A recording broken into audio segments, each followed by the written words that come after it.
is a lifestyle. Sports cards and we live now. Jeremy Lee in the building and every guest that you ever needed. Sports cards after hours keep the hobby heated. Updates, hobby talk like you never seen it. Sports cards live and none could ever beat it. Sports cards is a lifestyle. Sports cards and we live now. Welcome to another episode of Sports Cards Live with your host, Jeremy Lee. All right, everybody. Welcome to another episode of the Fanatics Collect Weekly Hockey Auction Ending Watch Party for July the 21st, 2024. My name is Jeremy Lee, and I am excited. This is the first Hockey Weekly under the new Fanatics Collect banner. So welcome, everybody. Let's bring out Mr. Josh Madigan of the one and the only Hockey Cards Gongshow Podcast. Josh, what is happening? Not too much. Kind of a lazy weekend here, but that's not a bad thing necessarily every once in a while. I just wonder what's the over-under, how many times we slip up and say PWCC tonight. Yeah, I did the premiere auction on Thursday with Adam Gray, and I think I slipped up twice. Not bad for about a 3-hour, 2.5-hour episode. It's gonna be fun to see how many times we do and how long it takes to fully get comfortable in this new Fanatics Collect environment. But the website is updated, the app is updated, the seller fees are updated. They've put out a few announcements in the last couple of days. One of them with respect to the payout for cards submitted at the National. The other one with respect to certain autograph cards that are not eligible on the platform anymore. What do you know about the submissions at the National, Josh, and the promotion they are running there? Well, check out their website for complete details. But I saw that I think if you submit cards to them at the National that are valued at over $200 or more, you'll get they're doing a promo where you'll get 110% of the hammer price. So if your card sells for $200, you would get $220. That's not bad that's not too bad. No, the buyer's premiums. So they're basically splitting the commission or the buyer's premium with the seller. So that's pretty generous. Sounds good to me. And the other announcement that they made is that any cards that are, in a slab where the autograph is authentic, but the card itself is no longer welcome on the formerly known PWCC marketplace, now the Fanatics marketplace. I love the move personally. I love that they don't want to confuse. They don't want to have any confused or misled, and unintentionally misled customers, and not misled by the marketplace, but by the slab, by the grading company. And again, unintentionally. I've owned cards that would not be welcome in their marketplace anymore, and I get it. I completely get it. I think it's a good move myself. But we are here. Do you have any thoughts on that before we talk about hockey cards? I share your opinion that it is a good move. To me, the lead though is, and you have had to have noticed this yourself, how fast the website is. Yeah. You're welcome. Yeah. And I was sharing the videos. It's easier on my bandwidth now. Now there are a few things that still need to get adjusted or migrated over from the old system. I believe some of the historical sales data is not there yet. It might be by now, but it wasn't on Thursday. And some users of the site were unable to log in. If that is the case, you just simply need to email.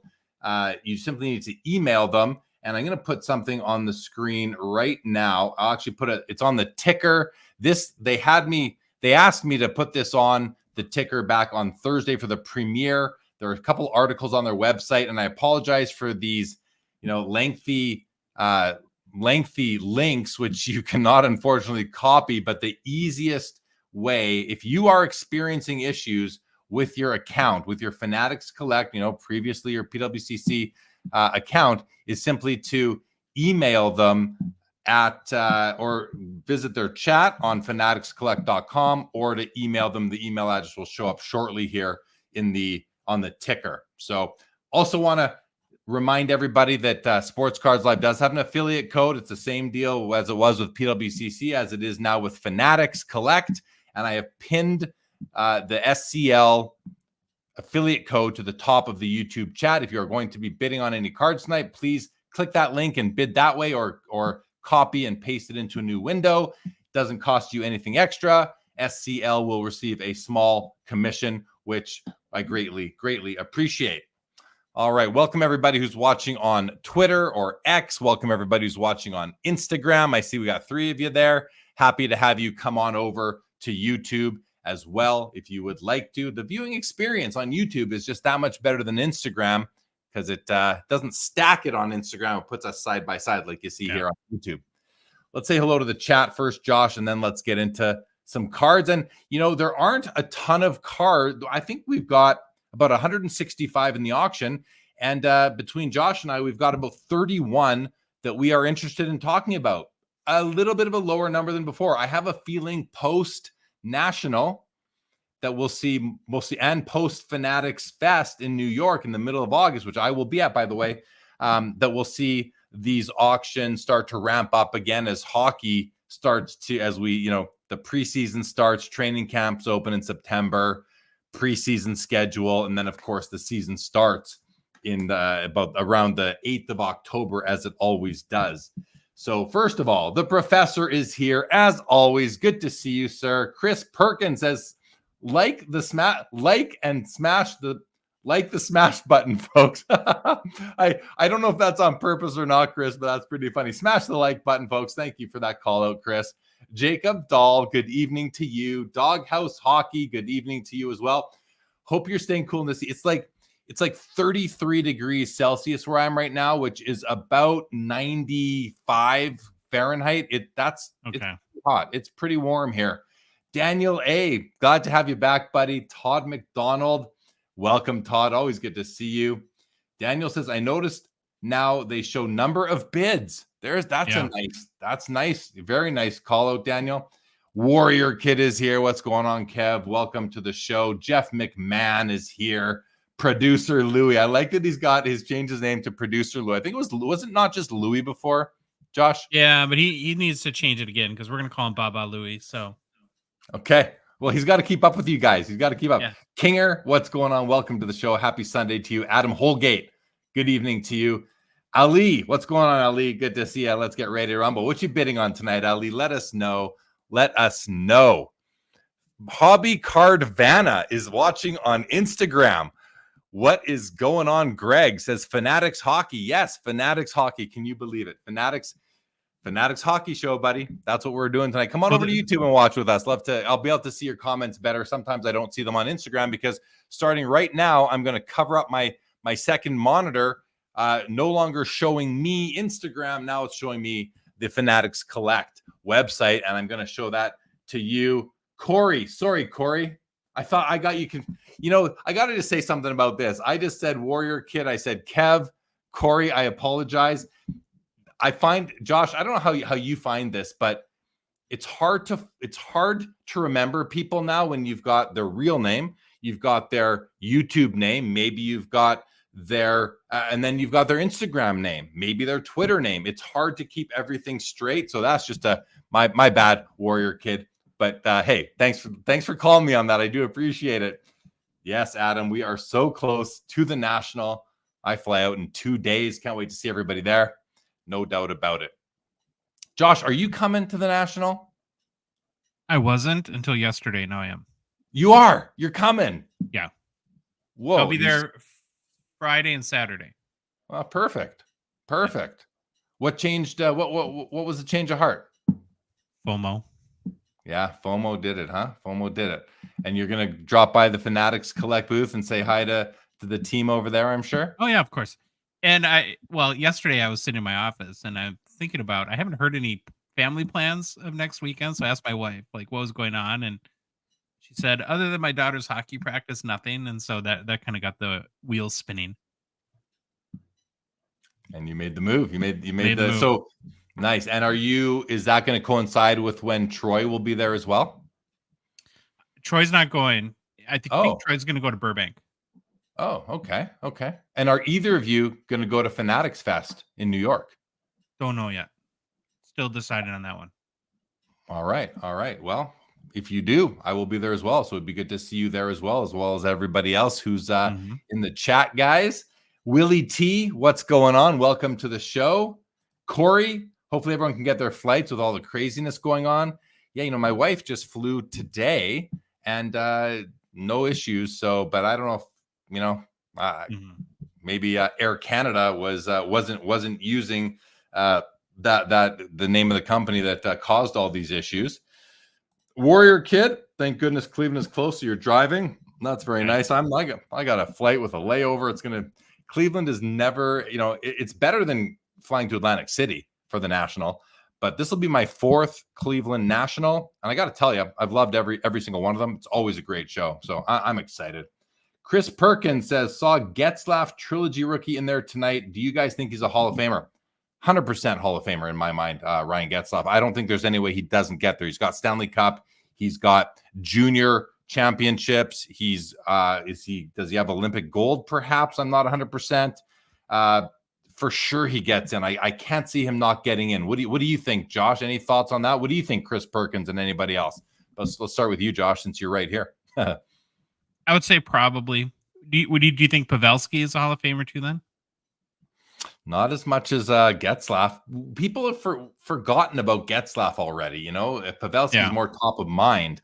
But well, why don't we just take a quick look at Getzlaf's? I'll bring it up in a moment. Let's look at Getzlaf. Here's my general theory though. I am more for having a high standard for the Hall of Fame, which means that there's going to be cases where people are going to get left out that you could make a strong argument for. I like it to have a tough barrier to entry, more so than let everybody in. Yeah, I mean, I don't think I'm not saying he's a, you know, I think he's going to get in because of the level of players that seem to get in. I'm not saying that he's a shoo-in because he's Steve Eiserman or Joe Sakic. I'm saying he's going to get in because they let in players like him. It seems like, to me, Chris Perkins thinks he's close. Here's his stats from Hockey DB. You know, he's got 1,000 points, which is good. Only 282 goals. He did win the Stanley Cup in this season right here, I believe, or maybe it was this 07. Sorry, it was the 07 season that they won it. So he won the cup here in his second year. So Getzlaf's a Hall of Famer and Mogilny isn't? Well, 2 World Junior Championships. Did they win gold in these years? Does anyone know? Did they win back-to-back golds in 04 and 05? I feel like I have a memory of him winning the World Championship, or the World Junior Championship. So I think he gets in. Mogilny, I think it's criminal, Josh, that Mogilny hasn't got in. I think Mogilny, I want him in personally. Chris Perkins says Corey Perry. I think they're both getting in, you know, and I know a lot of people don't like Corey Perry. I think they both get in. Who do you think has a better shot? He says, well, let's take a quick look at Corey Perry's stats then. Corey Perry, 429 goals, 905 points. World Juniors in 2005, 7 points in 6 games. Stanley Cup the same year that Getzlaf won it in 2007. He would have won the cup this year, 15 points. Playoffs, 54 goals in the playoffs, 127 points. What was Getzlaf's 120 and 37? So, Chris, it's okay. You know, we're here to talk hockey, right? There's only 31 cards that we're really going to look at. So I think we have some time to talk about a few other things. And let's keep us all engaged with some hockey talk here, right, Josh? I mean, why not? That's what we're here to talk about. It's the off season. It's the off season, and it's the off season. Exactly. But here we okay. So let's get to cards. Oh, Doghouse. And won Stanley Cup 2025. Yeah, because he did re-sign with the Oilers again for 1 year. And I got to tell you, someone put a poll on Twitter the other day. Who do you think's most likely to win the Cup next year? And I said the Oil. I think that they came within 1 goal this year. I think that they're going to win it next year. I think Jeff Skinner is a humongous addition for them. They didn't really lose anybody of consequence. And so, yeah, I think, and they have the experience now. They have the experience. They have the confidence. McDavid has proven to be a great leader. Not going out and getting the Conn Smythe, I think, was a leadership move. I know it's controversial to some people, but I think that was a great team first move. Let me be with my teammates instead of going to get an individual award when you didn't even win the cup. So I think they're going to win. I think they have the best chance of winning the cup next year. That's where my money would go.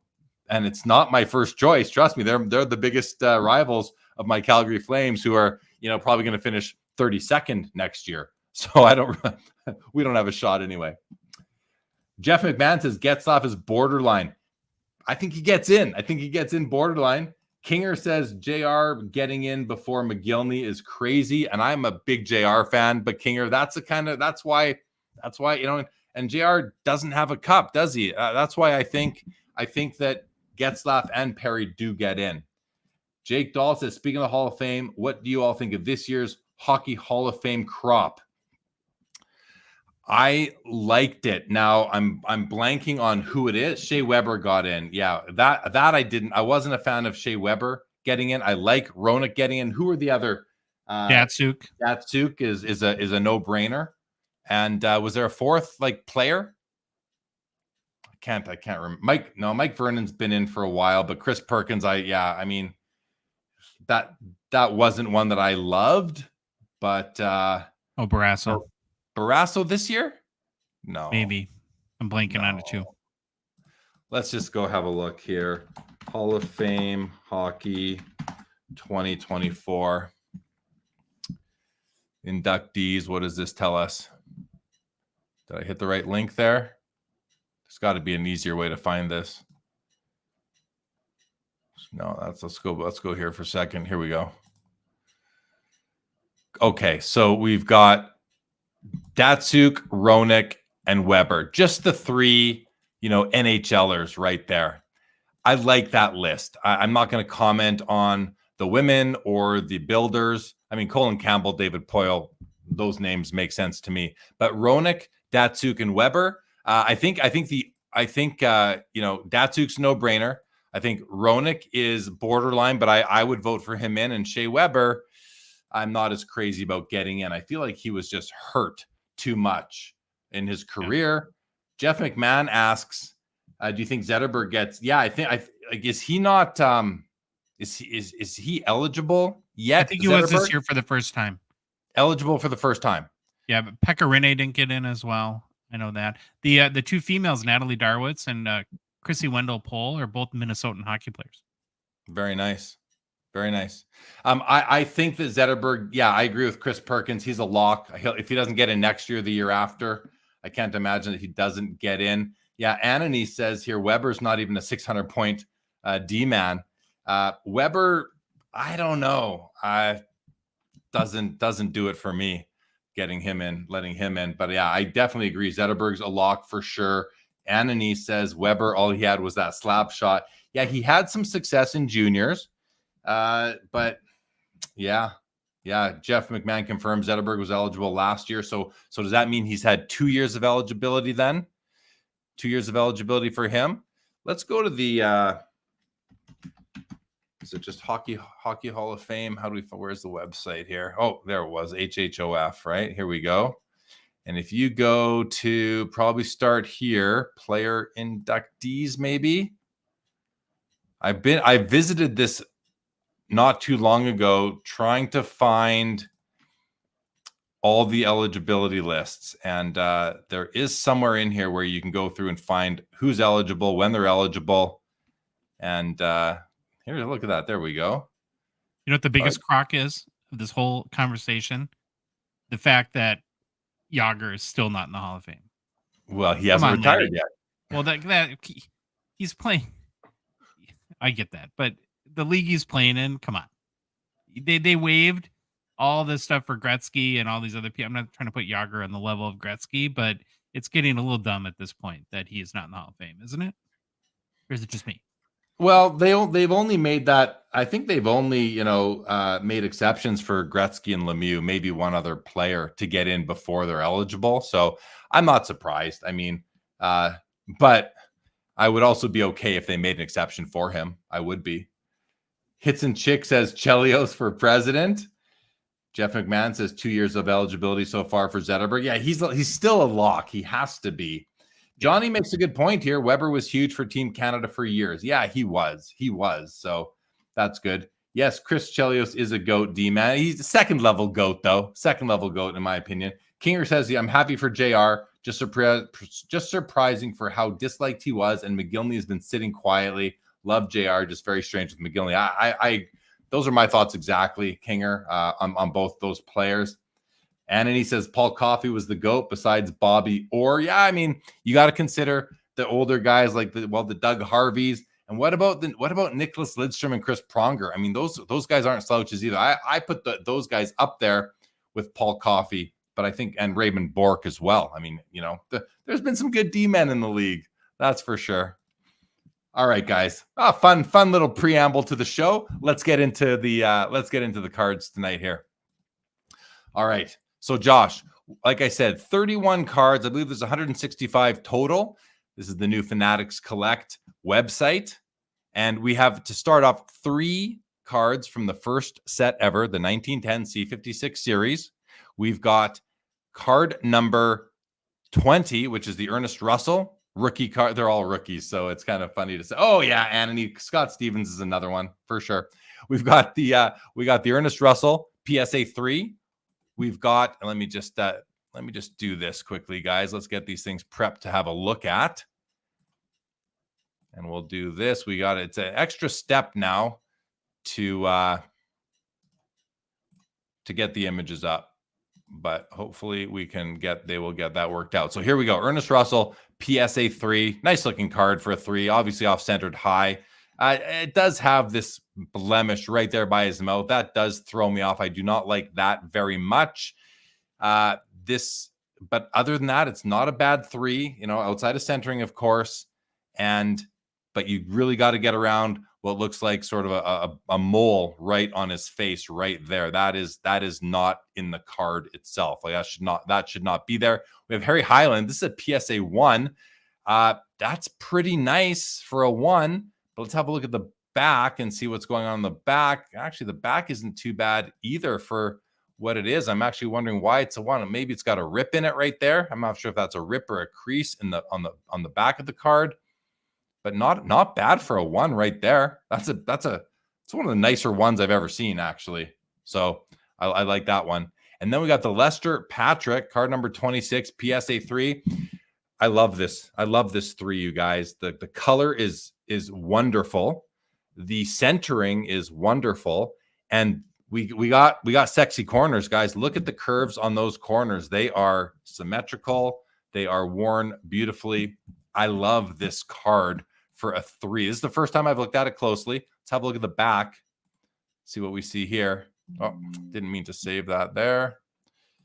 Open image in new tab. Let's have a peek. Oh, it does have above average eye appeal, which I completely agree with. That back is clean. That is clean. Guys, this card comes with not only does it come with the PWCC above average eye appeal, it comes with the Jeremy Lee and personal endorsement as well. I love this card. I really do. Josh, your thoughts on this trio of C56s? Yeah, I've got lots to say. So first of all, on the Ernest Russell, you've seen Austin Powers, right? Yes. Holy moly. I can't look at this card and not think of that with the Fred Savage character. Yeah. Where he's going at it. And then in general, I love that we started this way. I love that these were the first 3 cards, because to me, it sums up perfectly my entire mantra where my whole collecting sense has gone in the past year. It's eye appeal first, grade second. The fact that this card here is the same grade as the Lester Patrick is crazy. And I'm not even saying, Jeremy, that it's not deserved the same technical grade, but on an eye appeal perspective, they're on a whole different solar system from each other, in my opinion. Mine too. Agreed. We see eye to eye on that for sure. what I'm doing right now is I'm pulling up my phone and my images of my PC because I want to look at my copy of the Lester Patrick here and see if I would like trade down grade wise. I'm going I would in this case. Let me just put myself on spotlight here, Josh. So guys, this is my copy. It's a 3.5, but the centering isn't as nice. There's a nice clear view of it. Isn't as nice as the one on Fanatics Collect tonight. It's got similar. I like this 3 more than I like my 3.5. I would certainly, like, if someone came up to me and said, "Hey, I'll trade you. Give me your 3.5. I'll give you my 3." I'd say, "Okay. Do I got to give you money on top of it?" Because I probably would. I'd probably throw you $100 as well. That's how much I like this 3, and that's how much. I just want to reiterate what Josh said. That's how much eye appeal is just more important to collectors like us than the grade on the label. So yeah, love it. This card here. Look at $725. We're not the only ones who feel this way. Yeah. PWCC gave it eye appeal as well. What did you have any thoughts on the Highland here, Josh? The PSA 1. Yeah, it's a great. I think it's, again, if these cards were not graded, were just sitting raw, and you said order them in order of not, nicest condition to worst condition, I'd probably put this one second, and the Ernest Russell third. It's a very, very nice PSA 1. Agreed. All right, well, let's keep on rolling here, guys. We have another PSA 1, the Terry Sawchuk 51 Parkhurst rookie, and let me just close a bunch of those, and let's have a look at the Sawchuk, and let's also take a look at the back. This thing has creases everywhere, but look at it. It's got good centering. It is off to the right a little bit. It's got good color. I like the toning, the age of the stock. But look at all these creases coming through. Lisa's face is unencumbered by creases, but big crease through here, all the way through the middle, off to the sides. Kind of a roll. This corner, it's almost like somebody rolled it, like you roll a towel sort of thing and then flattened it back out. Same down here. The back of the card is just full of creases as well. So I think it's obviously the grade is right, but it's not. I've seen worse ones, no doubt about it. Not a bad one, sitting at $380. But is that, are you collecting beaters or not? And I think there's something to be said for collecting beaters, and this might be considered a bit of a beater, just by the grade and the creases. What do you think about that piece, Josh? Yeah, I wonder, and this is a question maybe you could answer better than definitely better than I could, but do you think that in the world of like PSA grading that the biggest range in condition and quality is in the 1 grade? Like you'll 100%. find. Yes. And that range shrinks as you move up the scale. Yeah. Guaranteed. Yep. Okay. Yeah, because again, you look at that, I forget the player's name, but the C56 card we were just looking at compared to this, and it's hard to believe they're both 1s. Yeah, the Highland. Yeah. Agreed. Yeah, great Terry Sawchuk right there for sure. We have a 1958 Johnny Bauer PSA 8 right here, and it's just a nice looking card of a Hall of Famer. If you're working on a 58 Parkhurst set, this isn't a bad copy. Centering is off to the left. I mean, you can but not that bad. Well, this border here is much narrower than this border here. But if you compare the yellow here, I don't know if this is just if the name bar should have been situated a bit to the left. Because if you look at it might be hard to understand what I'm talking about, but look at how it's not. Like the edge of the picture comes down here. I don't know if you guys can see my mouse. The professor gave me some good feedback the other day. He said you should change your mouse so that people can see it better, and I will do that. But if you look, it comes down here and then it goes out to the right a millimeter or two and then comes down. And that's throwing me off as far as assessing the centering a little bit. Josh, any thoughts on the Bauer? Yeah, it's a cool card. We don't see that very often. And so it's kind of nice to look at it. The only thought, and this is just kind of a random thought, and I don't know, do you know if every printing of this card was the error in this case? Yes, it was 100. Yes, I don't like was. when there's not a corrected version or there's not two versions. I don't love how they put that error on the list. That distracts me for some reason. Am I Like they do weird? on the Messier. Yeah, Yeah. well, and they don't do it on every slab, but yeah, I don't either, Josh. I don't either. So I'm with you. I think that if the card was if it's an uncorrected error, just leave it. Don't put anything on the slab. It doesn't matter, right? Yeah. Okay, let's move on to some Gretzky's. I think we have two of them, two Gretzky rookies. So we have a Topps PSA 2 and an Opeachy BVG 7.5. Let's start with the 7.5, and it's at $4,000, which seems to me to be a pretty strong price for this card. It does have eye appeal rating of top 30%, but let's go in and analyze this baby right here. So, centering is really good. It's not perfect, but it's very good. It's strong for 7.5 side to side, top to bottom, vertical centering. It's really good too. Doesn't bother me at all. A little bit high, but very nice. The oil drop is off to the right a little bit, but not too bad. The corners, the edges all look really good. I mean, they're not the top right corner and the bottom left are showing just a pinpoint of white. As we zoom in, yeah, this rough cut is nice down the left edge. Bottom is I prefer the bottom rough cut to the left edge, right? This bottom edge rough cut to me is a perfect rough cut. Mm-hmm. The left edge, I don't mind it, but it's not my favorite, kind of version of rough cut. Top is perfect. I love that rough cut, as I do the right is great as well. Corners are very strong. Top right corner does have a bit of white, and this top left corner, it's not a perfect 90-degree angle, not sharp where the blue is, so there's a bit of blue missing there. Nothing too serious. I see a fisheye right over here. The word Edmonton looks good, but there is a bit of snow happening in the word Edmonton. Oilers is on the same plane. That's good. Not seeing any gaps between the blue and the white, or the blue and the black, I should say. So that's great. Overall, I do really like this copy. It just looks, it's just a good copy of the card. I do like it. But I want to just quickly open up the back and see if there's anything jump. Do we have the blue lines on the back?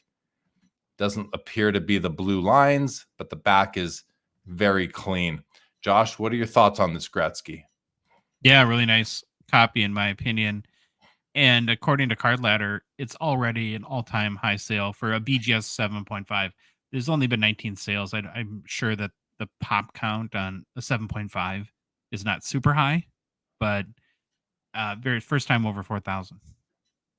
Yeah, that doesn't surprise me. It doesn't surprise me because this card is worthy of being the nicest BVG 7.5. I haven't seen them all, but from what I have seen, or just from my gut, this is definitely a nice card. Jay-Z, good evening to you. Heavy baseball chase for you tonight. Very good to hear. I like earlier on, I like Larry's comment. Maybe Patrick Waugh can hear Roenick now at the Hall of Fame. That's very well said, Larry. I like that. And Doghouse said Scott Stevens is forever my enemy for the Paul Correa hit. Yeah, you are not alone on that. Jay-Z agrees. The Gretzky is very, very clean. Yeah, Jay-Z. This is a Gretzky rookie that, if I didn't have a couple in my PC already that I'm very happy with, and I have a PSA 7.5 is my highest graded Gretzky rookie in my personal collection. I have an 8 as well. Might come to the National with me. It's not in my PC. I'm willing to move it, but I have a 7.5 that I love in my PC. I've actually had it since the early 90s. And this BVG copy would be more than welcome in my PC. My other personal copy, guys, is a 4, a PSA 4, and I love it. Like, it's one of the nicest Gretzky's I've ever had, and it's super strong for the grade. That's why I love it. Yeah, Jay-Z said if I didn't have a few, I'd grab it. Yeah, I mean, that's what I'm saying. The guy is saying the same thing, right? Like, it's that nice. Okay, let's take a look at the PSA 2 Topps copy here. And oftentimes I wouldn't even want to look at a PSA 2 Topps copy, and the reason why is because we don't see super low grade Topps Gretzky's very often on the auction on the platform here. So I thought let's look at it. And what I noticed, I did look at this card earlier. So top corners are pretty buggered. You can see not horrible though. Like we've seen worse. It's not. We've seen much worse. But it almost looks to me like there's some blood on the card. You got like a blood stain there. I'm not saying it's blood for sure. It could be chili. I don't know what it is. But you got the blood/chili stain over here, all coming down the right edge. That has to have cost the card a couple of grade points right there. Bottom corners are basically the same as the top. Centering is really good side to side, maybe perfect. Top to bottom, it's a little bit low. Registration is bang on. Not a bad copy for a 2. And the price of it is $360. That is not bad at all. Todd McDonald wants to know if the Gretzky was cracked, what do you think PSA would give it? And Jay-Z said, I'd be shocked if that didn't get a PSA 7. So again, we're talking about the previous Gretzky, the BVG 7, which I guess I've closed, which is this one right here. And to me, this is 7.5. It's not I don't think it's going to get an 8, but I think it could get a 7.5 from PSA as well. I wouldn't be surprised by that. Josh, any thoughts on the chili stained, potential blood stained Gretzky Topps PSA 2? Low grade. If you've ever wanted a Gretzky rookie and you don't have a 4-figure budget, not a bad option. And these usually sell in the $500 to $600 range, so it's still at a value at this point in the auction. And then on cracking the Gretzky, is it too cynical to say, well, depending on the day? No, it's not too cynical. You're right. Anywhere, but I don't think it's lower than a 7. I can't imagine that this card, that even the most junior grader at PSA on his worst day would grade this thing lower than a 7. I mean, it's too good. It's too clean. So 7 minimum on a crossover, in my opinion. With 7.5, I think you have a really good shot at that. I would not count on an 8 just because they really scrutinize at that point, I believe. And I think this top right corner is going to, and the top 2 corners, I think are going to really preclude it from having any chance at an 8. But 7.5 all day long, in my opinion. Now, I'm not saying if you buy this, you're going to cross it over, you're going to get a 7.5. I'm going to say you're going to get a 7 or a 7.5. Anything lower than a 7. And I would resub it again because I can't imagine that it would that it's not deserved of the 7. So the professor says that the card restoration doctors may be able to get that red stain out of the PSA 2, this blood/chili stain right here. Can't speak to that. I've never worked with those guys or their tools, but to remove anything. So can't speak to that, but perhaps they could. And Corey here, Warrior Kid, says, I want to pull the trigger on that Gretzky that's at 360 now, but I'll hold off. Fair enough, Corey. But if you do change your mind, good luck to you with the auction. Okay, let's take a look at a couple other Gretzky's here. We got the second year, 1980, PSA 8 OPG with exceptional eye appeal. So that puts it in the top 15%. And then we also have the third year Gretzky Topps PSA 10. And that's an interesting one. Josh, would you, unless you have it already, do you know the population of the Topps PSA 10 from 1981? Yeah, I have it. And I have also to compare it to the OPG. So it's a pop 75. The OPG PSA 10 is a pop 20. Pop 75 on the third year Gretzky Topps PSA 10? And Yep. pop 20 on the OPG. Yeah, that OPG is going to be, it's just so much harder. I've opened up packs of 81 Topps, like not recently, but I remember opening them up at a show in I think it was locally here in Calgary, maybe in Vancouver, probably 10 years ago. And it was funny. I think Marcel Dion was at the show and I was opening packs and chewing the gut, putting the gum in my mouth, chewing it crumbles. Yeah. And Marcel Dion sees me, he goes, hey, give me a piece. So I give Marcel Dion a piece. He put in his mouth too. I chewed 30-year-old gum with Marcel Dion that day. But what my point of that is that I've opened these packs and these cards were produced very well, the 81 Topps compared to the OPG. It's not even close. So I'm not surprised. So for Topps, there was about 6,000 graded, and OPG has 2,000 graded. Oh, so the gem rate is actually about the same, it sounds like. Yeah, it's 1.3% for Topps and 1% for OPG. And how many do you know the 9 population for those two cards? I don't. We could look it up real quick, but I'd have to think that the 9 pop is going to be a lot higher in tops. Well, as it is the 10 pop, so that's obvious. But while he's looking at that, though, well, actually, let's look at the card. Let's look at the card itself, because it is a 10, but the centering is definitely off to the right. Not a lot, but it is certainly off-centered. Corners and edges are razor sharp. The image is clear. The registration, I believe, is bang on. It's a nice copy for sure. And outside of the centering, it's just a little bit to the right. Top to bottom looks pretty good. Were you able to find that yet? I have the PSA 9 for tops is 1,600, which is going to be way more than OPG because there's only been 2,000 graded. Right. It's probably in the 100. It's probably not much more than 100. And can you find that OPG just to compare? So 1,600 PSA 9 tops cards and only 75 10s. So that's a big drop off. I'm not saying it's bigger than any other card, but the OPG, we were a PSA 10 pop of 20 and a PSA 9 pop of getting there. Looks like the PSA 9 pop is 182. 182. So 1,600 tops, 182 OPGs.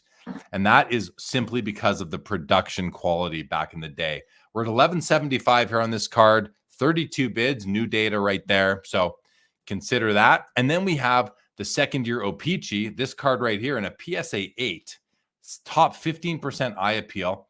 This is a card that we don't scrutinize or analyze the condition of this card as much as we do the rookie, but I love this card a lot. I love the second year Gretzky card, and I'm going to kind of sit back a bit and just take it in, look at the centering to start, and it's a very, very good centering. When you're assessing the centering on a 1980 OPG card, or tops for that matter, where I go first, it's just where my eye, because when you kind of scroll out, you look at these edges or the borders, the right and left border, and you can tell it's a little bit to the right, but there might even be a little bit of counterclockwise tilt going on. But where I look at the angles between the corner of the card and this top corner right here. Can you see with my mouse where I'm circling this angle right here versus this angle right here? And you can tell that this angle right here is just a little bit sharper than this angle right here. I want to say it's more obtuse, but I would be pulling that word out of thin air without really knowing what it means and just trying to sound smart. So I'm just going to say a little sharper over here than it is over here. That's where I go to look at the centering on any 1980 Topps hockey card, because you can't use the bottom because there is no angle over here to compare it to, only over here. But the corners, bottom left corner doesn't look perfect, but it looks good. Bottom right corner looks really good. Edges, I see nothing wrong with the edges. Top corner is very sharp. Top left corner, 99% sharp, I would say. Color is great. I'm surprised it's not a 9 or an 8.5 at least. This does seem a little bit undergraded to me. What are your thoughts, Josh? Yeah, I have a couple. First of all, I agree with you. If I had sent this card in for grading and got it back, I would be bummed. I would be like, what's going on? The first thing I always look at the 80 Gretzky is the surface on the puck. And a lot of times there'll be whiting around it, and this one's very nice too. So this card has a really good surface. My favorite part about this card is it just illustrates how the kind of ridiculous the blue Jofa helmet was in context of his uniform, how it literally doesn't match at all. Yeah. The old, it's awesome and amazing. And then the last kind of thing I'll say, and I mentioned this on our show, probably gonna lose hobby cred here, but I actually like the 81 design better than 80. You like the 81 design better than 80. I'm not gonna listen. You can't lose hobby cred for liking one design over the other. You're not talking about the image of Gretzky, the photo selection. You're talking about the design of the card itself, right? Yeah, the whole the design whole of the set. card itself. The whole set design. Yeah, I'm indifferent. I like the image on the 80 for Gretzky better than like the 81 image where it looks like he's about to take a face off, whereas in the 80 it's an in-action shot. I like the looks of the overall looks of this card better. Design-wise, I don't love either of the designs. I love the Gretzky second year, but I don't love the design of either of these cards. Interestingly enough. And I just want to, Professor, I am seeing your comments on some of the issues you're having with the website. So I'm going to try to visit the live chat later, maybe cut and paste these and send them over to Fanatics Collect and see if they're aware of these issues or not. But thank you for pointing them out. Okay, let's go on to a couple of Steve Eisermans. And similar to the Topps PSA 2 Gretzky, I had to look at this Topps PSA 4 Steve Eiserman because I don't recall ever seeing a Topps Eiserman this badly off-centered. Look at this thing. Like this is, and it's not even considered. What's that? It's a train wreck, this card. Absolute train wreck of a card. It's bid up to $28, which is, it's almost like I want to buy this just to show how bad these things can be, like, so I've never seen an Eiserman rookie, O-Pee-Chee or Topps with this poor of centering. I'm almost glad that we get to see it. It kind of, it's almost just an oddball, it's a fun card because it's so bad, especially when you compare it to the O-Pee-Chee PSA 9 here. Let's have a look at this card. I actually want to just look at the color on the O-Pee-Chee versus the Topps. The O-Pee-Chee has such deeper color.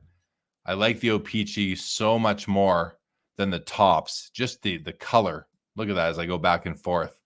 Pale, bold. Pale, bold. I love the color on this. But as for this 9, centering is good. Slight counterclockwise tilt going on. I'd say it's otherwise top to bottom centering is really good. Side to side centering. I think if this thing wasn't tilted, would have near perfect centering. Corners and edges look great. Registration looks really good. It's not perfect though. Similar to the Gretzky rookie. Notice you've got this white gap right in here. I'm going to see if I can zoom in even more for you guys. Slight white gap right here. You see it coming up this line right here as well. Not too bad. You see some yellow coming in under here. Same with over here. It's all the offset of probably the magenta plate maybe, because it seems like the yellow is where it needs to be, but they just didn't cover it up enough with the way. And then you see a gap right here between the pink and the black as well up on the left side. So maybe it is the magenta plate that is off on this copy, but still a very nice card. And even the tilt is not, it's very subtle, the tilt. Josh, what are your thoughts on these two Eisermans? And then we'll see what the chat's been talking about. Yeah, I think the Eiserman is the 9 is a decent card. And this 4 is, I just revert us back to our previous argument of when assessing any vintage or older card, it's eye appeal first, grade second, because I think you buy this card just to prove that point. Yeah, exactly. And we'll do this card first, finish this row, a PSA 9 O-Pee-Chee Patrick Waugh rookie card. And it looks, I'll zoom out again. Centering is really good, top to bottom, side to side. I don't see anything wrong with the card. It's harder to assess with these, white borders and corners, but looks pretty good to me. A little snowy right there, but that's very, very minor. No registration issues that I'm seeing at all. Not sure what this is right here. I don't recall seeing that. I don't recall seeing that before on a Gretzky, on a Patrick Waugh rookie. I don't know if that's on the slab or what that is. If that was on the card, it should be overgraded. And if this is on all of them, then I just simply apologize. Not sure what that is right there. I will point out though that there are copies of this Patrick Waugh rookie that have a black dot in this upper white border somewhere, in this sort of in the middle region somewhere. This seems to be void of that, or it seems to be absent on this copy. And I truly believe from what I've come to understand over the years is that that is not something that is on all the copies, as it is on, there's the Ron Hextall rookie has this like an eyelash on the top border, and it's on all of them. But this Patrick Waugh, my understanding is that it's not. And some people will tell you that if it's not there, it's not real. But I don't think that's the fact. Anony says that appears to be a crack on the Waugh, a crack in the plastic. I mean, how would it be right there? Maybe someone dropped a screwdriver on it or something. If that's the case, Anony, but if that's what it is, then appreciate that. Okay, Josh, going to go to some comments here. I'm seeing you guys are talking about the app was having some issues. Seems to be back. Thanks for that, guys. Robert, Larry, MI3 cards. Professor says train wreck. Was that the term I coined yesterday on my SCL show? No, the term I coined. I didn't coin that term. That was a Chris Sewell term. I think it was run over by a truck. Yeah, and it's such a bad cut by Tops. Bobby Burrell says good eye on the registry. I think you must be talking about the registration on the Eiserman. Thank you, Bobby. Good to see you. Good to see you. And Jay-Z says, my Patrick Waugh 9 does not have that little. We're talking about this here. Let's just see where that was. It's talking about this, what might be a crack right there. Yeah, I've never seen that before. So I wanted to make sure that I just didn't notice it before. Thank you, Jay-Z, for pointing that out. Okay. Next row, Josh. Next row. Yeah, I looked at a bunch of Patrick Waughs and none of them had that. Yeah. Okay, here we go, guys. We have a 1990 Topps Tiffany Wayne Gretzky SGC 10 Pop 1. 19 bids. Let's take a look at this card. And let's open the image. So it's a Tiffany, which is just cool itself, right? You don't see as many of those. It's a Gem Mint 10 by SGC, and I was actually pretty excited about this card earlier on in the day. Josh and I looked at it earlier, and I said, well, yeah, it's actually off center top to bottom. It's got a wider upper border than bottom border. I'm not saying it's not a 10. I'm not saying it's overgraded, but it's not, to me, like a perfect card, as I would hope that 10s that I own are perfect 10s. This one is not a perfect 10 to me, but it's still really cool. I'm curious what the PSA population would be. And I know I might be, Josh is going to work right away. Are you going to see if you can find it? Thank you. I'm curious what the PSA population, not only PSA 10 pop on this is, but also the overall submission population, Josh, and gem rate, because I was thinking about making a play at this card today. And then I noticed the centering issue, and I was less into the card. Ali's asking, what's Tiffany? Tiffany was a factory box set that was issued as an upscale product, and it only came in a factory set issue, and you had to buy it that way. I think it was associated with like the Bay or something, or some department store. It might not have been available in hobby shops. I don't remember. I'm not exactly sure. Michael Hathaway lets us know, though, that it was very popular in baseball. And it is, as Michael says here, a box that was higher quality cardstock and finish. Yeah, it's just a better quality cardstock that they use for the Tiffany.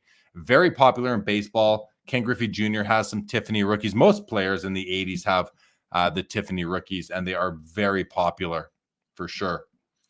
Professor lets us know also in basketball and baseball releases. I don't recall what year did they come out in basketball? Because Topps didn't even make basketball cards after 1981. When did they get back in the game? So I don't recall seeing Tiffany basketball, but definitely baseball. But I just don't recall. Josh, did you find any population information from PSA on this card? We have to look at the back because there's an error version of this card, and then there's a corrected version. It's on the career assists. One of them has, this is the error. You see, he does not have 13,000 assists. No. So this one is a PSA 10 pop of 4 out of 24 submitted. The corrected has a PSA 10 pop of 33 out of 72 submitted.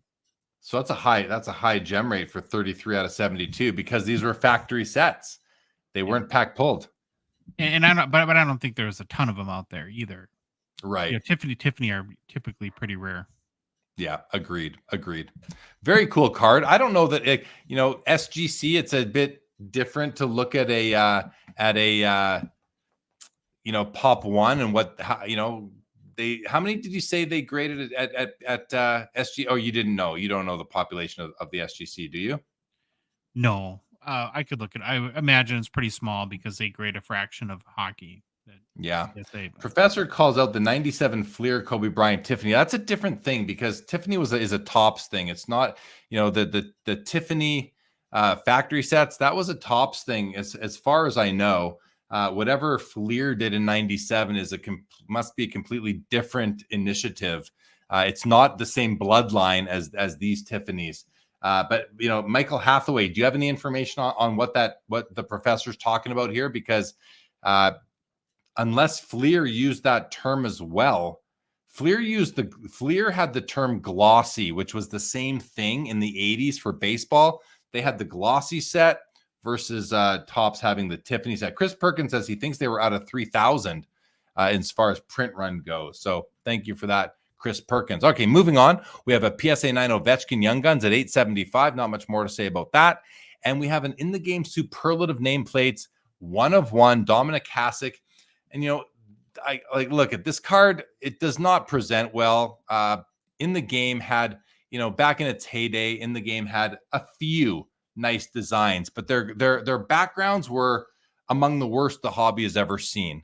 And all you ever had to do was scan one of your in the game cards and then zoom in on it, and it's like the pixels just poked you in the eyes. You could see them so easily. So this card is, dare I say, plain. I'm not going to say it's ugly, but it's a plain looking card. But what I like about it is that it's the H. I have often thought, Josh, about collecting, by the letter cards or whatever they're called in Upper Decks, the cup.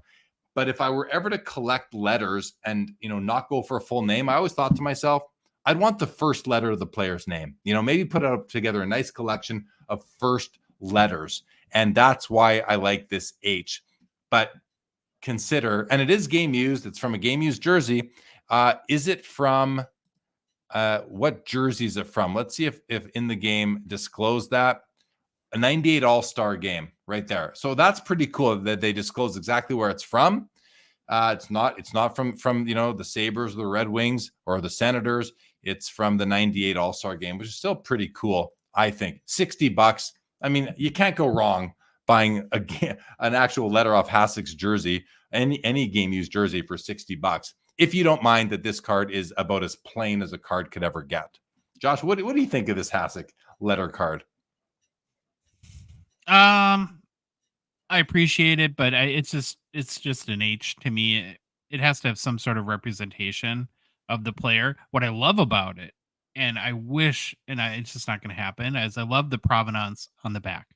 Yeah. I love, like, my dream, and I say this all the time, is for Upper Deck to change SP game used and like make it a high-end set and actually be all game used, where very little of it is, and super high-end, super tough hits, but then have provenance like this on the back. So you get a hit, you get a piece of jersey from a Lake Tahoe game or something like that. And then okay, this is the moment or the date that this piece of memorabilia was from.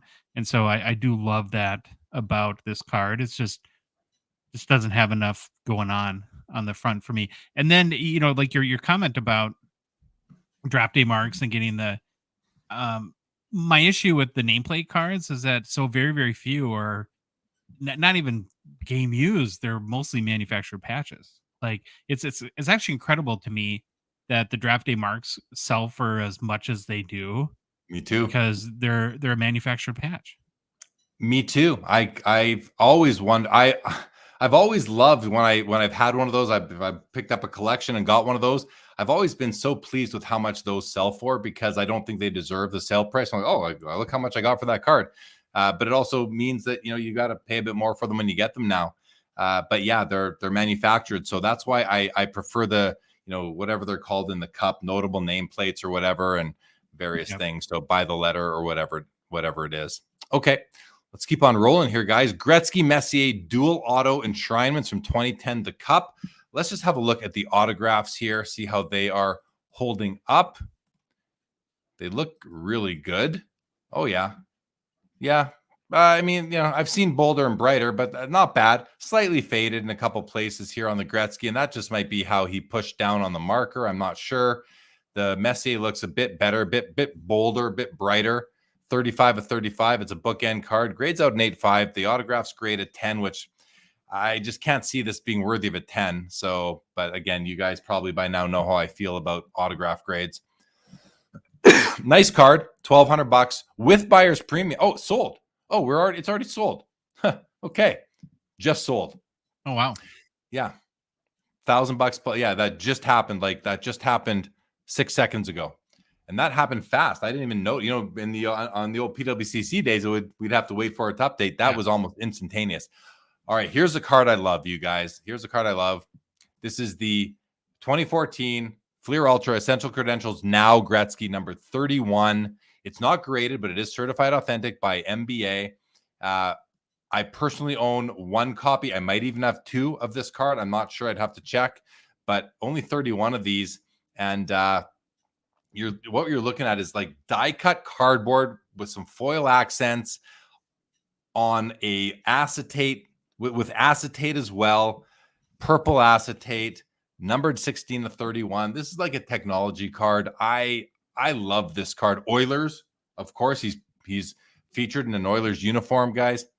I love the card. $380 right now. And then we have the 2015 Black Diamond gems, rookie gems with the diamond inlays here. These are cool cards. I've owned this card a couple times. I don't own a copy right now. I don't desire one at this point in time. This might have even been my copy at one time. I seem to recall 02 of 99. It's off center to the left. I recall owning one off center to the left as well. This might have been mine at one point. In any event, it's a cool card still, but not for me right now, but it is for a lot of people. $360 for this. What blows my mind is that this is at $360 and it's out of 99, and this is at only $30 more at $390 and it's out of 31. So take that for what it's worth. I see value in this, more value here. But again, I do own at least one copy of it. So keep that in mind, as I might be biased towards it. But I'm biased because I like it. I just like it more. Josh, what are your thoughts on these three? Really brief thought. I just think this is funny about it. If anyone's ever bored, on our show, we call Mark Messier the ultimate hobby buddy. Almost all of his sales, with the exception of rookie, are him with autos with somebody else. Like if you just look for any sale that's not his rookie card, all of his top sales are. So it's just kind of funny that he seems to get paired up. And but having a Gretzky and Messier dual auto card is pretty amazing. Okay, I'm gonna probably give maybe the highest recommendation. And how many have we done? Like 70, 75 of these shows now, something like that, for the Gretzky Essential Credentials. And I have a number of reasons for this. It is only the second. Now, here's what's going against it. I don't think it fits the kind of classic Essential Credentials design. So people might not pay as much attention to it based on that fact. It's only the second Gretzky Essential Credentials. He had a 2012. It was in the Kings jersey. He was not in the original, and kind of mind-boggling, right? Upper Deck would never do something like that today and not put Gretzky, but he's not in 2008. And so this is his first Oilers Essential Credentials card. And I collect firsts when it comes to inserts, and Gretzky is my only exception, where I consider his first Oilers, Rangers, and Kings card as all three. He's the only player in my world where it qualifies for that.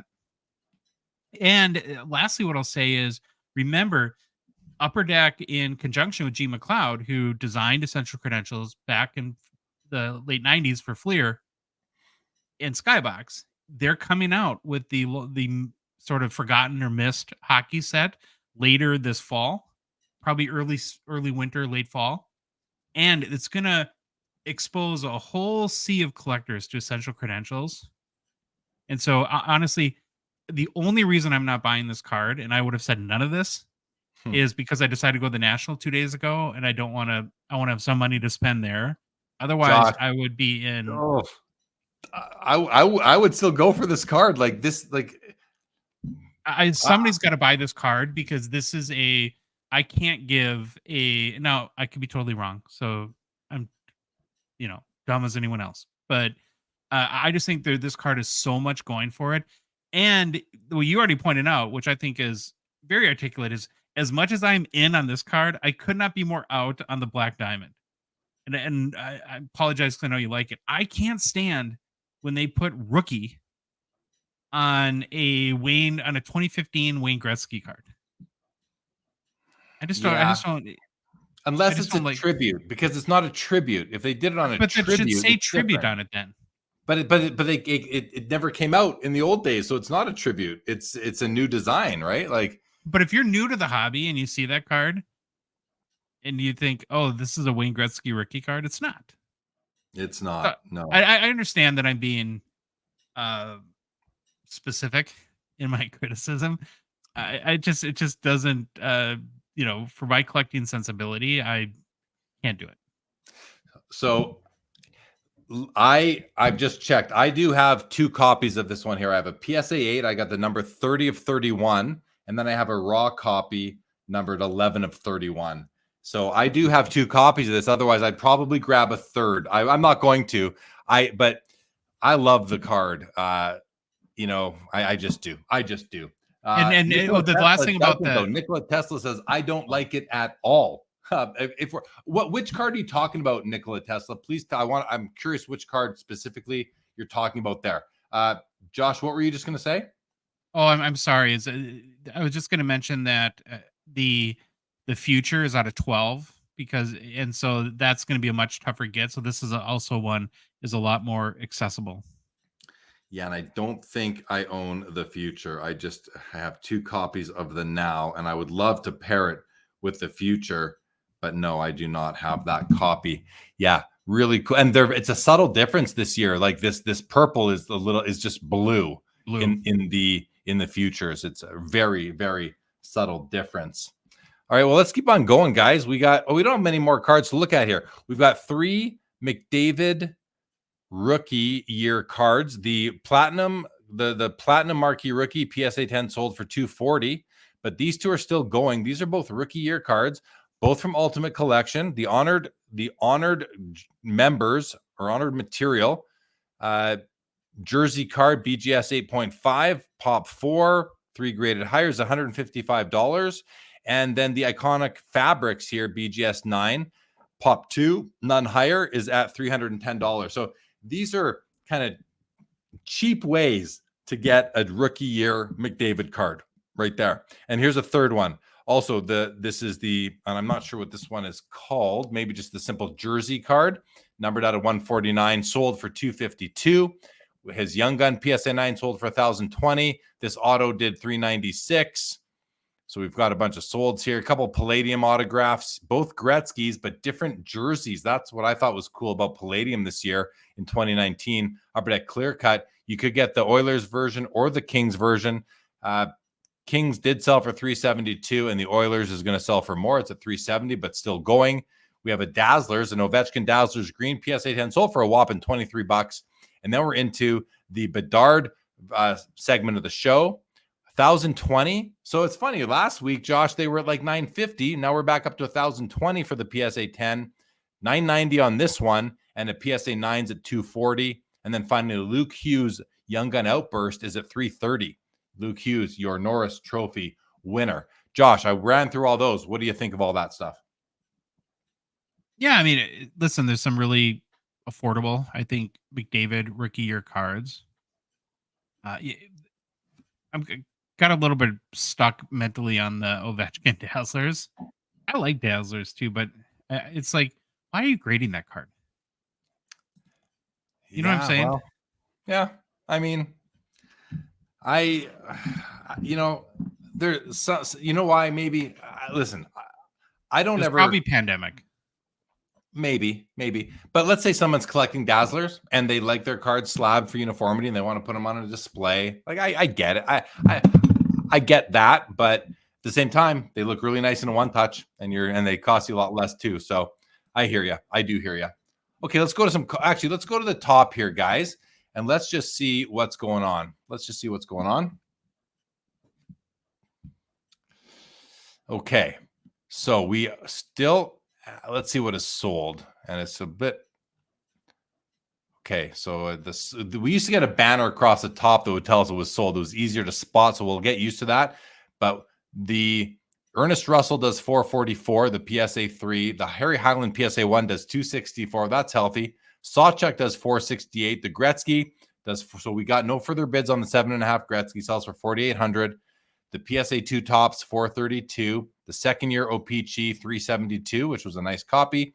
468 on the PSA 9 O-Pee-Chee Eiserman rookie. The off-centered tops does $33. The Gretzky Tiffany does 204. I was bidding, but then I got into talking and I forgot to keep bidding, so I didn't buy it. I did not win this, but I pushed it up a little bit there. I did want to buy that card tonight, so darn it.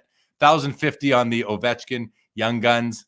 The Hasek does 72. We knew about the 1,200. 432 on this card sold for like up to $1,500 or so, if I remember correctly. Josh, I don't know if you know, but this diamond card used to sell for a lot more. I've had a couple of them in my day. 240 on that McDavid, 250, 1,020 on the Young Gun, 396 on the auto. Not a bad price. The Gretzky Palladium does 444, and we've seen the 396 on the Luke Hughes. So let's go back to the top. And let's see what we are left with. So the sold cards start right here. We're left with this McDavid, this one, the Gretzky EX, which was the card Nikola Tesla did not like. Appreciate you letting us know, Nikola Tesla. 775 on the PSA 9 Patrick Waugh rookie, still going. And the tops third year Gretzky, the Johnny Bauer, and the beautiful Lester Patrick PSA 3. It's at $1,000, Josh. I mean, yeah, like that's a great looking card for what it is. I think a pretty good value too, Jeremy. I think if I correct in this, that this, what does the cert end in? Does it end in 087? The Lester Patrick? Yeah, 087. Yeah. Yeah, this exact card sold in 2021 through Fanatics Weekly for $2,400. This exact card sold for $2,400 back in the PWCC days in 2021. Yep. Wow. This could go for a while. That's interesting. $2,400 for this exact card. We're at $1,200 right now, so it's at half the price of what it sold for before, right? $1,000 plus a 20% buyer's premium is $1,200 to buy this card out the door today, and it sold for $2,400 3 years ago. Wow, that's interesting. Lots of people watching on X right now, over 50 on X, 35 on YouTube. Thank you, everybody, for joining us. Take a look on Instagram. We got somebody on Instagram. Welcome, Instagram. All right, and comments in the chat here now. The professor said maybe a Tiffany basketball was the jeweler Tiffany store reference. I don't know about that. Michael Hathaway says Fleer Tiffany had a light blue hollow foil on the text. Bright blue foil parallel for the regular set. Looks pretty good. Good to know. So I guess they did it in the 90s. Maybe they stole the term. I don't know what happened there. Professor likes the NBA heat map on the Ultra EX, which is now up to 470. Still going. We have a minute left. Let's have a look at what the professor is mentioning here, the NBA heat map, which we should be able to see. Where are we going to see that, Professor? Here. It's the front, back. Not seeing. This is it. I don't know what to make of these. I don't know if that is incorporated That's not working. Yet. That's not working. Unless it's just my computer for some reason, because Professor says it looks great. What are you talking about, Professor? Is it working for you and not for me? Because this is not, the heat map is not working for me. That's what I get to, Jeremy, because I was studying this card pretty closely. I do have a bit of pricing context on this. The last time this card sold raw, it was in April of 2022 for $1,100. For this card here? Yeah. The last graded sale was a PSA 9 that sold for $385 last December. Wow. Professor picked up a card that you both do not prefer, going against the grain, the 80 Peachy. I didn't dislike the 80 Peachy, Professor. I love the card generally. Congrats on the buy. Currency Project says, isn't there a lower serial? Yeah, we talked about that. Thank you to CP. Professor knows the 1980 Gretzky still has the PWCCE. Yeah, because they're not converting them over, I think, unless you ask for it or something like that. So I don't think they've automatically just converted them all over yet. I don't know what the plan is for that exactly, but I'm sure they will get there. Professor picked up the Jerome McGinley SP Game Used patch for under $10. Nice buy. Nikola Tesla sold my Raw Tops rookie last week on eBay. Congratulations.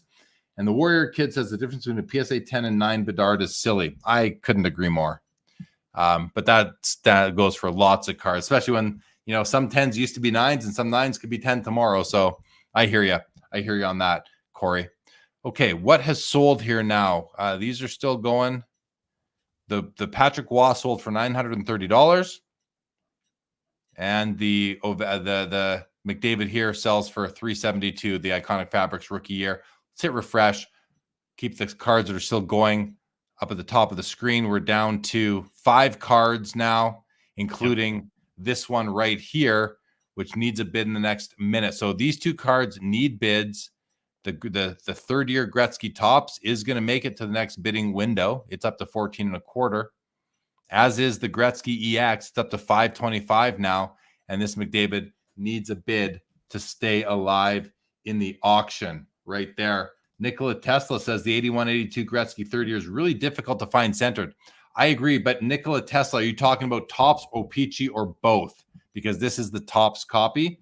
Are you referring to the Tops copy? I'm just curious if just to drill down to that comment a bit more. MI3 says that seems to say it is in great shape. What's he talking about there? Do you know? No. I wonder if the heat map on the Gretzky that was blank. Oh, maybe there's no issues with it. Yeah, maybe that's what he means. For sure. Usually though, there's the card is visible in that. Yeah, exactly.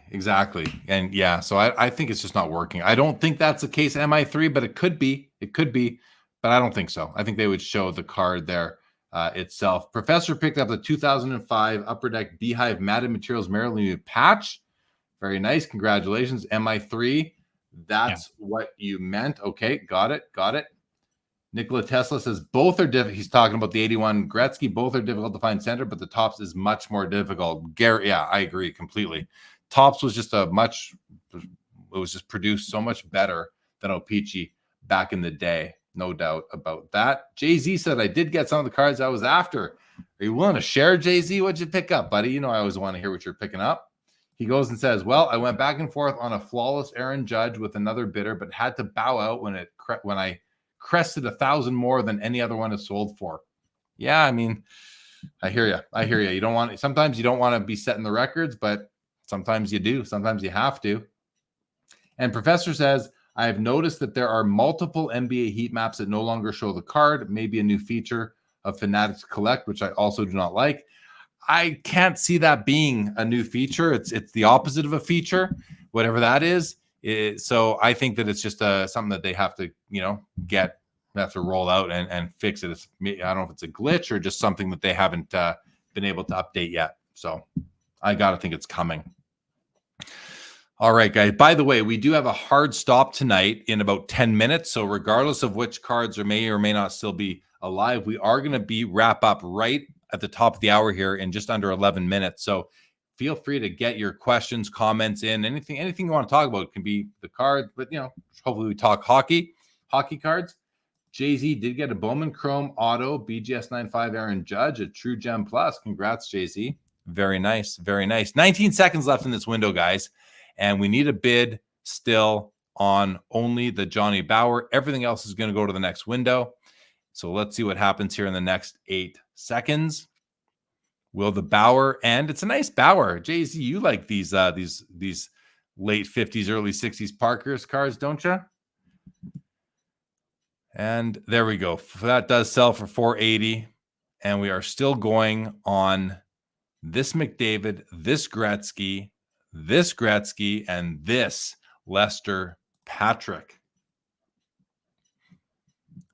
I wonder what we're going to see here. So we're now up to 1,075, Josh, and really the last time this sold, it hit 2,000 before buyer's premium. So I got to think this could go for a while. It's such a great copy considering that comp that we have. Jay-Z has this he has that Johnny Bower in a 9, so he doesn't need another copy. That makes sense that you would already have it, Jay-Z. That makes sense. How you doing, buddy? How are you? We're going to see the National. We're going to see a Fanatics Fest in New York, or do we got to wait to the Van City Card Show here in October to see you? Which I'm sure you'll be at, right? You'll be at the Van City Card Show in October, Jay-Z? I've known Jay-Z for, a long time now. A long time. Well, I think you can make the argument that the top row there could be 3 of the nicest cards in the auction tonight. Definitely the bookends, the Patrick and the Gretzky essential credentials, in my opinion. But yeah, I'm with you, man. I mean, the Highland the Patrick is just an absolute gem of a card for what it is. And this Gretzky here is, I mean, even though Nikola Tesla doesn't like it, I love the card. I collected these. I've been collecting these so these essential credentials, there's also a non-numbered, or no, this year they're not non-numbered. They're out of like 299 or something like that. And I have the whole set of them. I have the whole set of these cards in their non-essential credential format. Oh, wow. Yeah. I'll grab it for a second, Josh. But first, Jay-Z says my baby is 14 days. You had your baby, buddy. You didn't even tell me.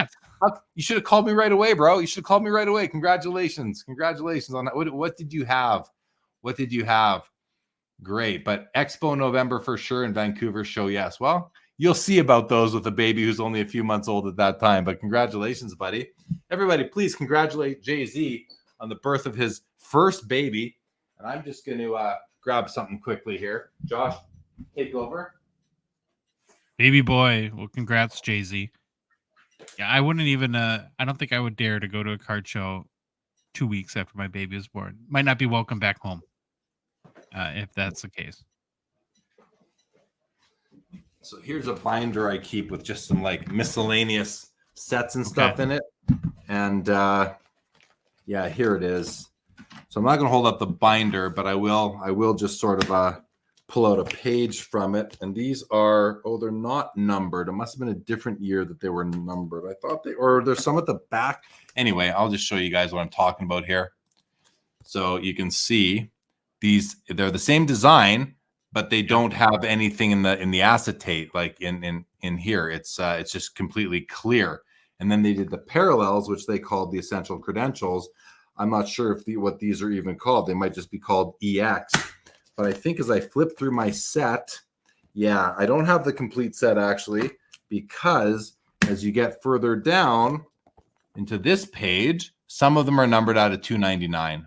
So the better cards, though, there's Lemieux and Robitaille and Sundin and Bossy, Sakic, Messier. So I don't have the full thing. But I did this as well in the 2012 Fleer Retro. You guys might recognize these. This design is those are awesome. Yeah, I have that set. I think that set is complete, and I don't think they numbered any of those. No, they didn't number those. And then the final one are these ones here, which you'll recognize as well, which came in a. So I just have a little binder collection with those cards and among some other things in there. And when are you going to join the Top Loader Binder gang? You know what? They are amazing, Jeremy. You've got to. I'm addicted. I would like to. Definitely. I'll send you the one that we've been buying. So it's $38 on eBay. So that is a binder, just the binder with sheets? Yeah, they give you like 12 top loaders. But and I think the ones that I get hold 300 cards. Okay. Well, look at this, guys. Bid needed to extend item on all these. So it's all about to end here.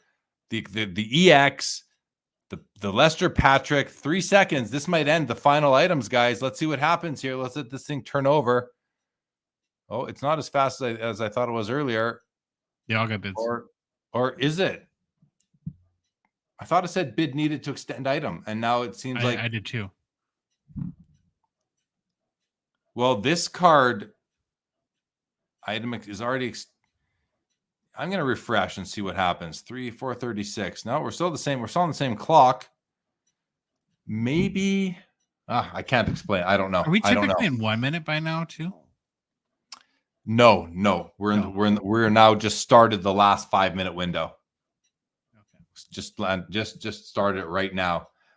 Corey says I'm pulling out some binder heat. Yeah, one day I may just go through my various binder sets that I collect here and there.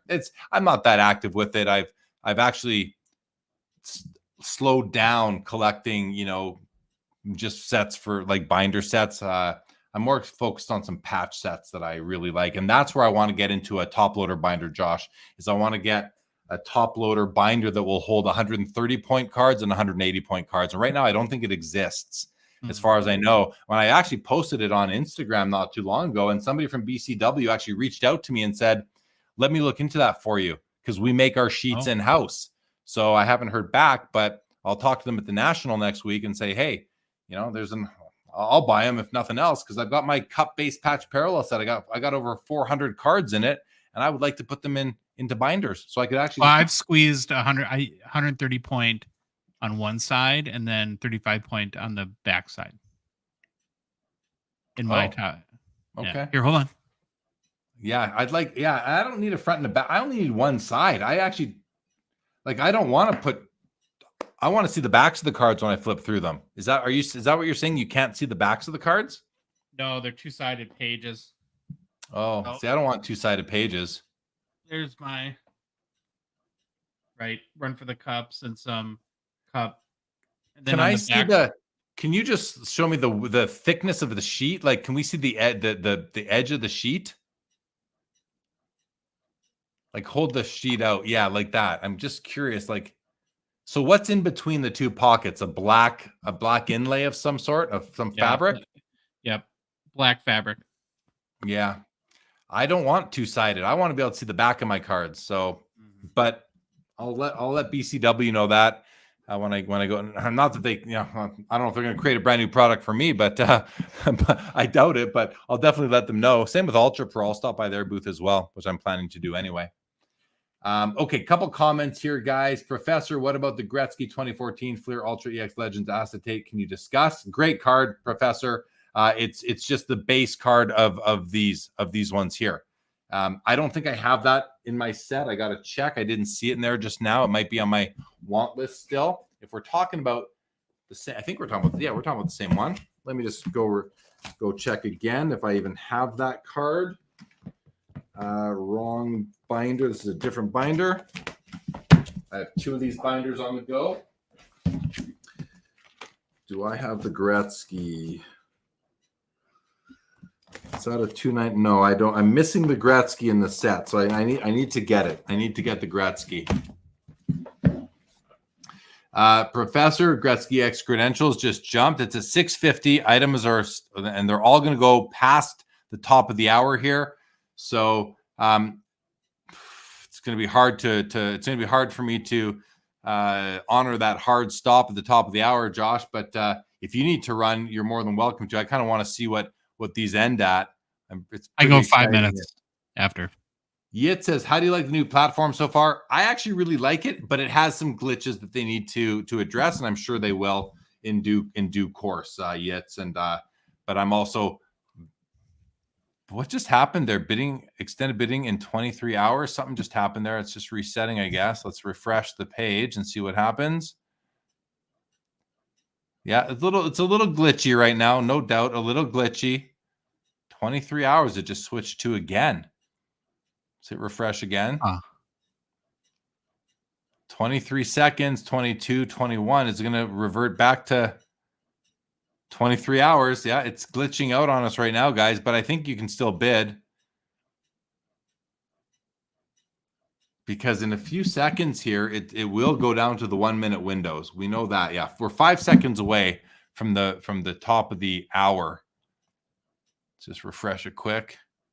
0 seconds. Let's see what happens when it moves into the next bidding window. Yeah, Professor has bid extended prompt seems inconsistent tonight as far as uploading. Jay-Z will buy some of those binders as well. I'll let them know. Jeff McMahon says, have a great time in the Nash. Thank you, Jeff. We're gonna stick around a bit longer than intended. Jay-Z, everyone go, yeah, thank you, Jay-Z. Thank you for that, Professor. Yeah, I don't know if the SCL affiliate link worked, but thanks for giving it a try, definitely. But you know how to backdoor it later. Thank you, Professor. I greatly appreciate that.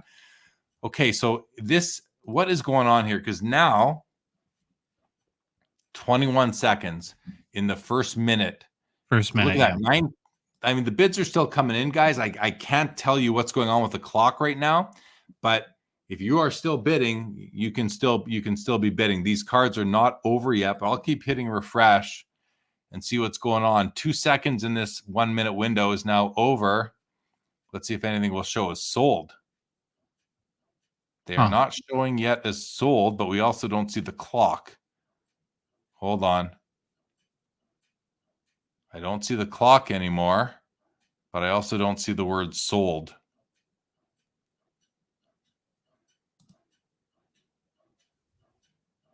Interesting. So something's glitching out on the site right now, at least for what I can see. I'm not sure what you guys at home are noticing. Luigi, the WA sold for like $900, $930. The PSA 9 WA sold for tonight, Luigi. We were watching that one. I'm sure you could figure that out, or I'm sure you could know that we'd be watching that one. But let's see, 975, 15 and a quarter, 12 and a quarter. I'll hit refresh again, see if the clock is back. Can't see the clock. Josh, I think, what does the professor say here? The Gretzky Essential card got the Jeremy, Josh, or JJ endorsement, and the bidding got boosted, in my opinion, and I was squeezed out. Well, what did you say this card sold for in the past, Josh? Do you remember? 1,100 raw. Back in 2022, a PSA 9 just sold for like $380, which I've kind of felt for a long time now, that I think on eBay in December, that just because there's such like a negative bias towards PSA 9 that I would almost rather have a raw selling. I'd probably, because I think people view raw cards as the potential to 10 versus more the 9, but this is one of those cards though that there's 31 of them. It almost doesn't even matter to some. I mean, as long as there's not something super distracting about the card. I'm just this account, I cannot bid in this account, so I can't even. The clock just showed up again. This is my view only account.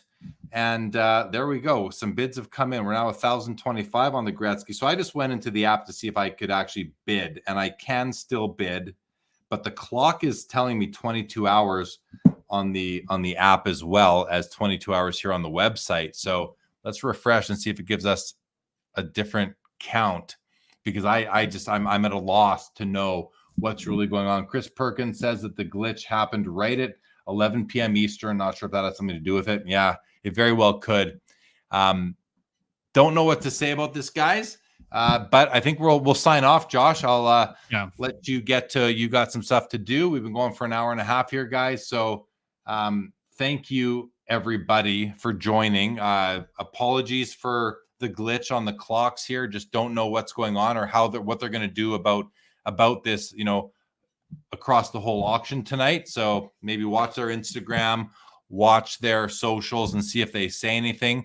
Maybe they will fix this glitch here in the during the auction, so we will actually know. I'm a little disappointed because I'd really like to see what these top 3 cards do sell for. But I will be checking this out myself, later on in completed listings. Thank you, Professor. Appreciate you as always, and everybody else. Josh, thank you. You got an episode dropping tomorrow morning. Wee hours of the morning tomorrow. You do. Great, guys. This is my last show now, really, for about a week until August the 3rd will be a Sports Cards Live episode on the Saturday. So I actually have close to 2 full weeks off of content, aside from the content that I will be doing at the National in Cleveland next week. I will be doing 7. I have 7 live podcasts I'll be doing from the National Podcast Live studio. I'm not sure where that'll be broadcasting to yet, but it'll eventually make it to various platforms, maybe including the SCL YouTube channel. We will see. But thank you everybody for joining. As always, have fun at the National. You see me or Josh there, be sure to say hi to us. We love. Well, I'll speak for you too, Josh. I know you're a friendly guy. We want to meet everybody. Say hi that we haven't to yet. Thank you, Doghouse. Appreciate you. Thank you, Fraser Mulholland. Good to see you. Thank you very much. And guys, with that, this episode of the Fanatics Collect, got it right, Fanatics Collect, weekly hockey auction ending watch party for July the 21st, 2024 is now over.